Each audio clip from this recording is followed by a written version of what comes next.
Introduction. Did you know that a peacock feathers have little color of their own?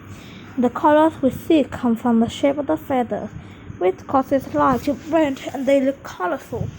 But have you ever noticed how flying locals never seem to run in each other? One part of their tiny brains notices and reacts to things in front of them much faster than our brains can. Nature is filled with many plants and animals that have developed special ways to live and survive. For years, humans studied ways to learn more about how they work. Now, science we call biomimicry teaches us how to use and learn from nature in our own lives. What is biomimicry? The word biomimicry comes from two words, bio meaning life and mimic meaning to copy. This new field of study is also known as biomimetics. Both names mean the same thing, the type of copying life. The idea behind this science is simple. Scientists, researchers, and engineers study how living creatures navigate challenges of life.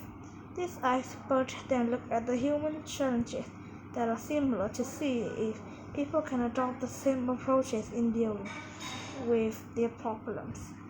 Biomimicry doesn't involve using living things. It involves learning from them, and the idea of biomimicry is nothing new.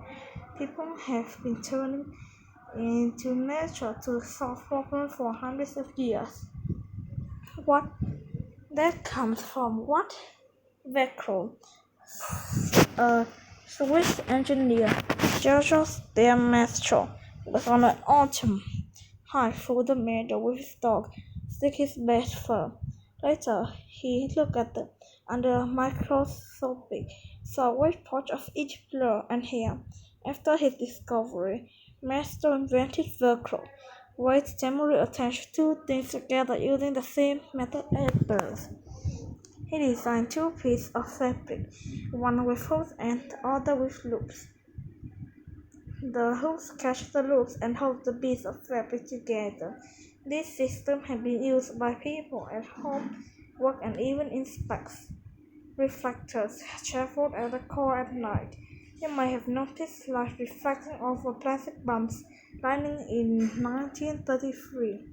While driving on a foggy night, Shaw saw the eyes of the cat, reflecting the beams from the head and back. The way of the cat reflects light. Driver could stay safer on dark roads. The design of Shaw's invention, highly reflective spheres into the center of the road, called the cat's eye, has changed over years. However, the idea remains the same, using reflected light to guide people safely home. Anti-reflective screen.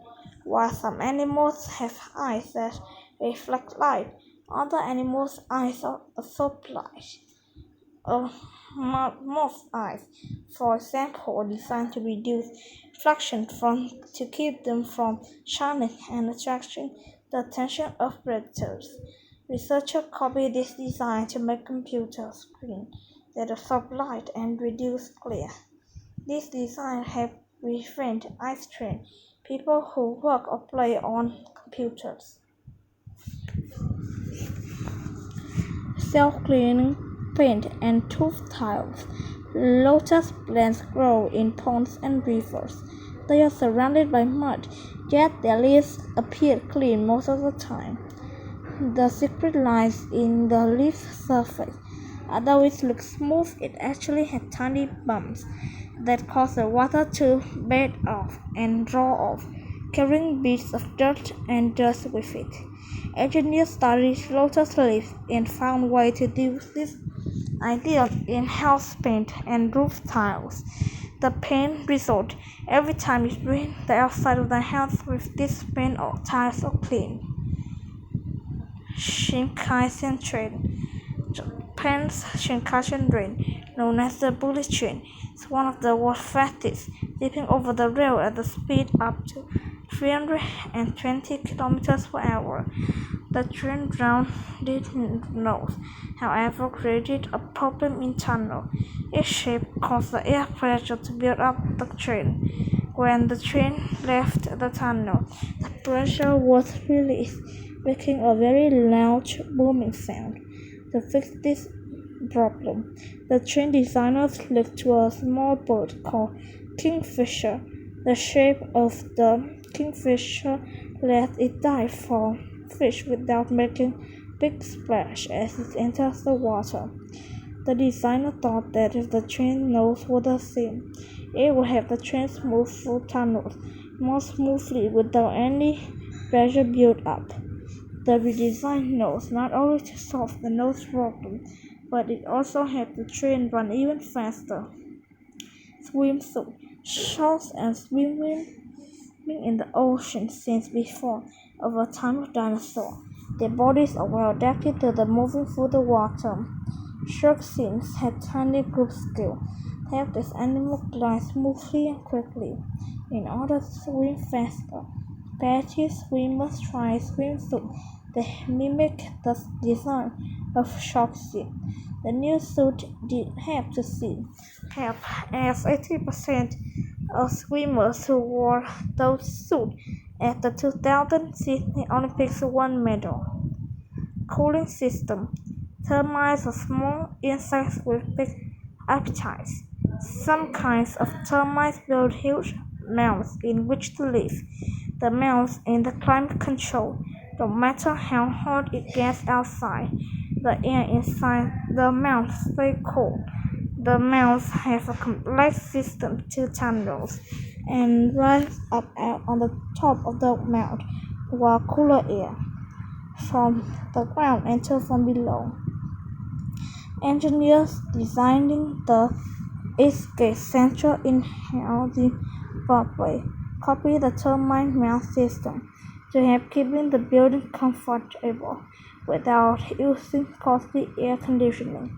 The building was made with heat-resistant material, special vent at the top, 10% of energy another building the same size would use. Building materials. Some living things such as coral can recycle with something useful. Carbon dioxide is a waste gas in small amounts, usually harmless, but in large quantities can hurt the environment. When carbon dioxide in the air mixes the ocean water, it becomes calcium carbonate. It's also an important ingredient from building a material humans use, cement. Scientists found a way to pump carbon dioxide through seawater, turn the gas into a carbonate. Now people use it to make rings, just as the coral does. Why is biomimicry so important? Biomimicry is a great way to help people to solve problems and make the things they need, instead of trying to figure out how to do or fix something. People can look in nature to find ways that already work.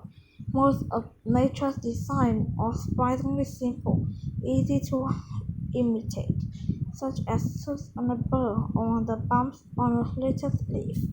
Natural design are not just simple and effective, but are also good for the environment.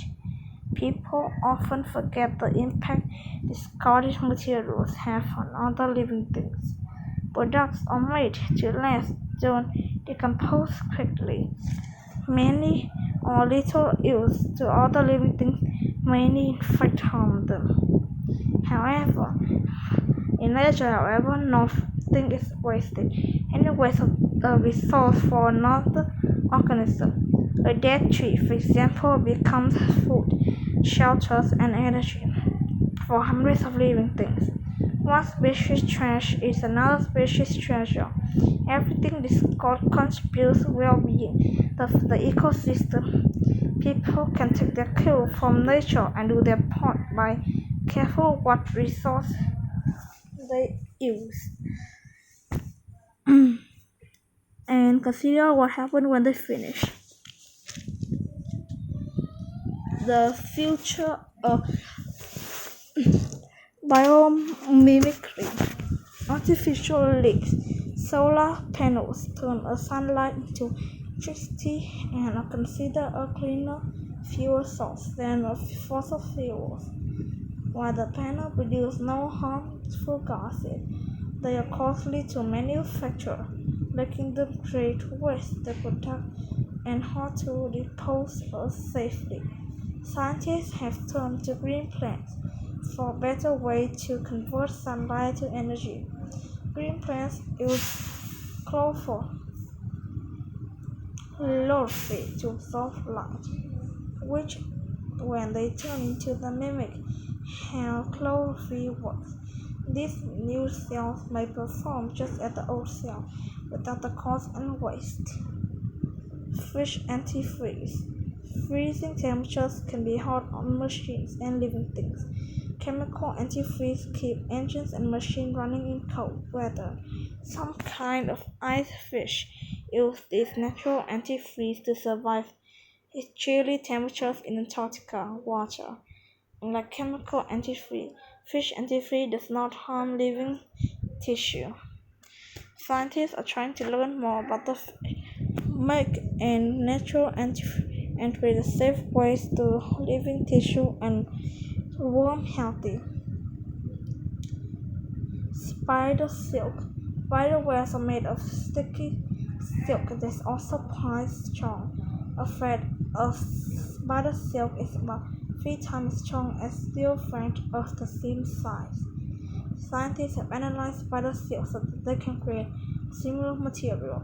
Humans would make silk used from all sorts of durable materials from bandages to fences. Medicine. Animals that live in the wild sometimes get ill just as people do. Unlike humans, they can't go to a doctor or a clinic. Instead, they have found ways to apply minerals. Many people around the world have thousands of years spent minerals to treat illnesses for thousands of years. Conclusion. Nature provides important lessons for humans. There's still much to learn. By studying the living things around us, scientists can find inspiration for solutions to important problems. The best answer may be right under our nose, watching the discovery the science of biomimicry. Good job!